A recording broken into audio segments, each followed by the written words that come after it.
If you're serious about your outdoor furniture and you want it to last, you should take the time to finish it. There's more to finishing than buying a can of good paint and spraying away.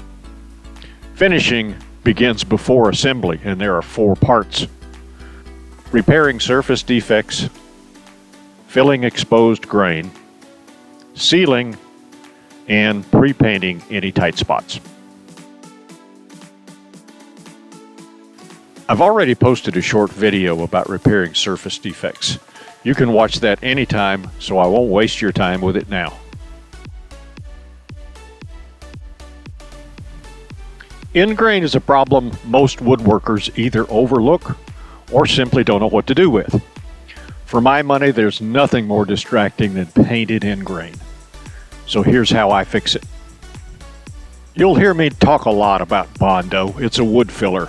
You may have your own favorite wood filler. This one's mine. Anytime I have an exposed end grain that's going to be painted, I'll fill it with Bondo and sand it smooth. Then it'll look like this, not the backside of the moon.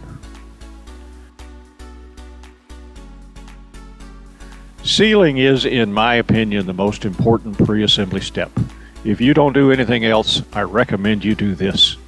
Sealing protects the wood from moisture, your paint will adhere better, and it will last longer.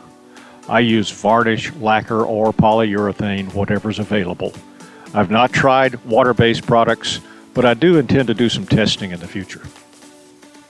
I prefer a rubbed-in finish over a brushed finish. Just coat everything well, wipe off any excess, wait for it to dry, and give it a light sanding.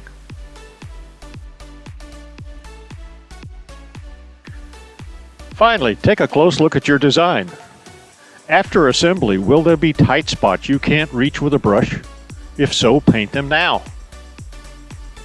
It only takes a few minutes, but these quick pre-assembly finishing steps will make all the difference down the road. Thanks for watching.